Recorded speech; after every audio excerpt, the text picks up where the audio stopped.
today to do my Book of the Month review for August.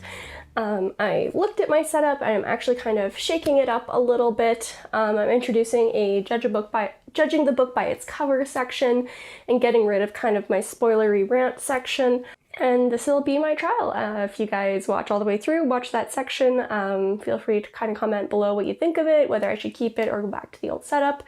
But I do intend to try this new setup at least a couple times. August's Book of the Month is The Ocean at the End of the Lane by Neil Gaiman.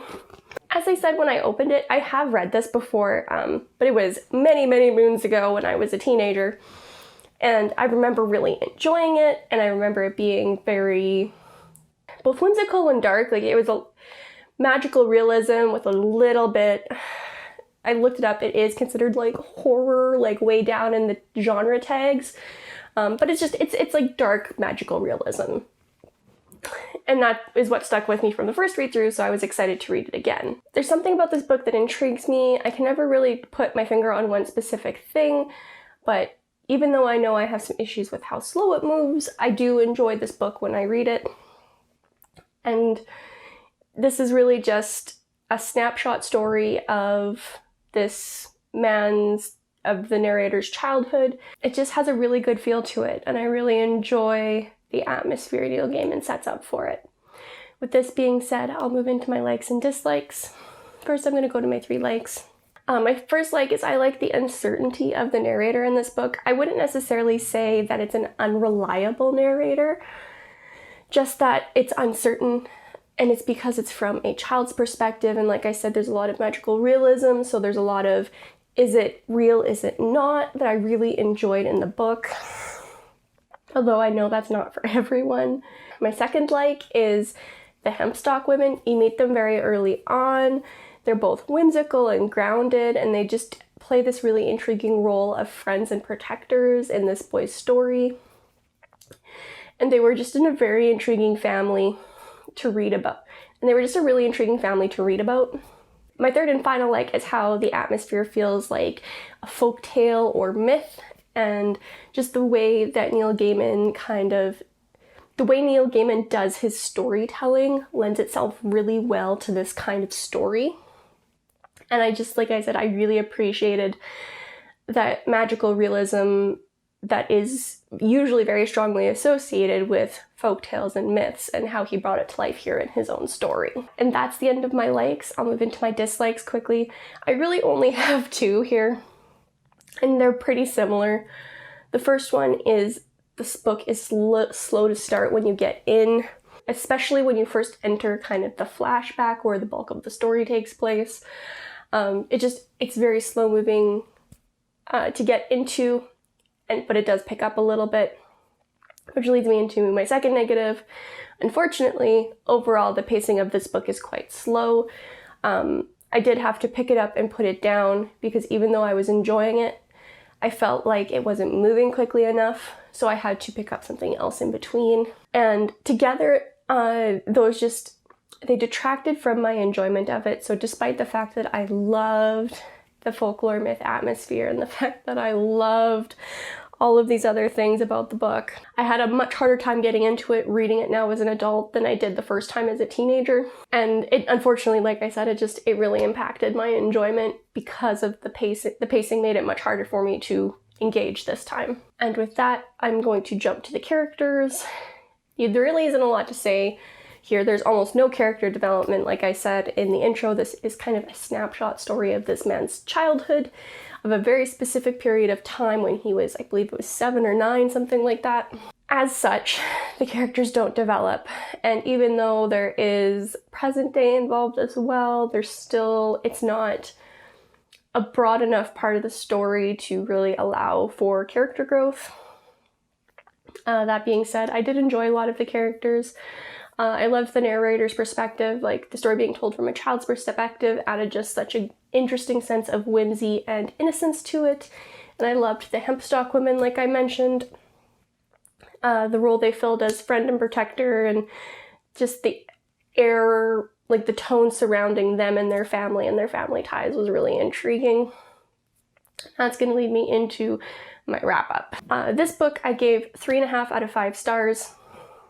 It's almost a 4-star, but I didn't feel comfortable rounding it up based on my overall enjoyment, even though this is a very solidly written book. And there are a lot of things to like about this book, and I see a lot of people really loving it. I'm just not one of those people anymore, unfortunately.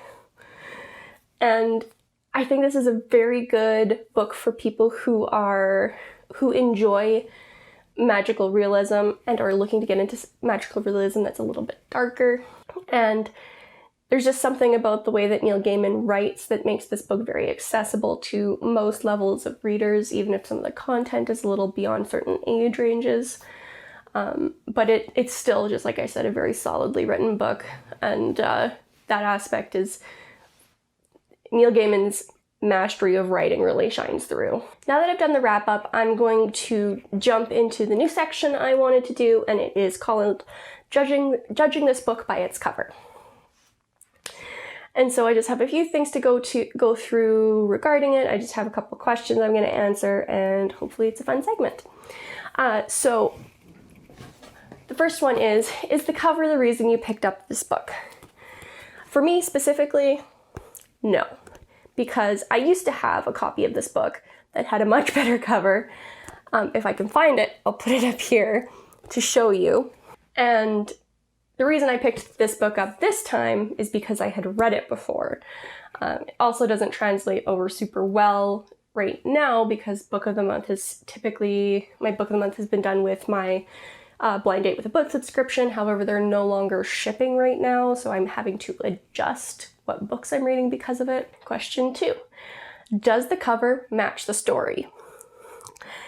Again, the other cover that caused me to pick this book up initially, which was the reason I picked up the book, I think matches the tone of the book a lot better. This feels a lot more like a Nirvana CD cover, and it doesn't convey the tone of whimsy as well, which is unfortunate because the sense of the magical realism being such an integral part of the story is part of what I feel should be conveyed on the cover. The third prompt I'm going to do is, would you recommend this book to others? With a comment on whether or not I felt like the book, like cover matched how I ended up feeling about the book. And I would recommend this book to others, especially if you like magical realism or just low fantasy with little hints of darkness, but you really have to feel strongly about magical realism. I know this isn't for everybody, but because it's so definitely tied to the storytelling, if you don't like it, you probably won't enjoy this, even if you enjoy stories that are snapshots of children's memories of growing up. And honestly, this cover specifically is a little misleading to what kind of book it is. It does make it feel more like, I don't even know how to describe it, but I don't feel it matches very well. So I would recommend it in despite the cover because of the story. And now I'm going to do the fun segment where I look at a couple different covers. I'm going to look up them on my phone. I'll put them up here. Yeah, so there's I think the original published cover I quite like. I feel it conveys the darkness a little bit better. It conveys the characters a little bit better. It has Letty's character in it as opposed to the narrator's character. The feeling you get from the cover in terms of the colors that were chosen, the way the image is laid out, I feel like it conveys a sense of the story a lot better. Then there's the cover I have, which, like I said, while not completely unfit, definitely feels a lot more like the Nirvana cover than anything else. And then there's just a couple others that are different. There's this one, which I have never seen before, and well, really cool. I don't know how accurate it is. It feels a lot more like one of those older, dime novels that you'd see, just the font is a little off from what I would have expected. Very different. And it has stuff from the story in it, but I'm not crazy about it. Oh, and then there's the Turkish cover. I like the Turkish cover. I'll have to throw it up here. Oh, that's pretty. it puts me, it's kind of between the copy I have and the copy I initially bought. I do enjoy the angle, as with the cover that I initially picked it up for. I really think it conveys a sense, like the scope of the story and how big it is and like the importance of it. But that's, and then the limited edition. I'm just wanting to buy more of this book because I like the cover. So that's the end of that section, and I'm going to wrap up real quick with my book club questions. It's the same 6 I've had before. That part hasn't changed. The first is, what is your initial reaction? My initial reaction to this book was both excitement and trepidation. Excitement because I remembered loving it, and trepidation because I remembered it being slow. Which leads me to my second question. What is your favorite chapter or scene? I really enjoy the end scene, like almost like the epilogue, where you come back to present day and you sit and you see the narrator with the Hempstock family and kind of get a little bit more background about them and him and what's happened since the story took place. It's just beautifully done. Question 3. How did the characters change throughout the story? As I mentioned in the character section, they actually don't change. This is kind of a snapshot story, so all of the development that really happens is over just a couple of days, so it's nothing like super groundbreaking. And in the end, some of it ends up being reverted just because of how the Hempstock family and the situation works. And it was just like a snapshot retelling, so really wasn't the potential for a lot of growth to begin with. 4th prompt, what did you think of the ending? In my answer here, I just wrote C question 2, which I mentioned. I really enjoy that end scene where the narrator is talking to the Hempstocks as an adult. It was very enjoyable. Prompt 5, would you read another book by this author? I have read other books by Neil Gaiman, and I'm definitely going to pick up more. And then 6, does this book remind you of any others? It actually does, and I have it handy for once. If you liked Ocean at the End of the Lane, you'd probably enjoy The Kind Folk by Ramsey Campbell. Even their covers look similar. The Kind Folk is a little bit more back and forth than Ocean at the End of the Lane.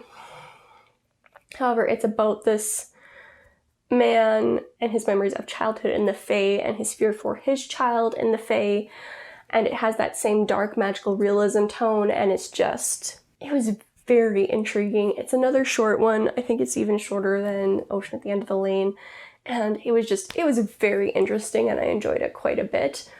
But the overall tone is very similar, the vibe is very similar, and the same kind of commentary of, is it just his childhood imagination? Is it magic? Is it both? Is it neither? It's just the uncertainty and the uncertainty in the narrators is very similar, and as such, they strike me as being very similar books. So if you like Ocean at the End of the Lane, I recommend Kind Folk, and vice versa. And with that, I will see you guys in the next video. Bye!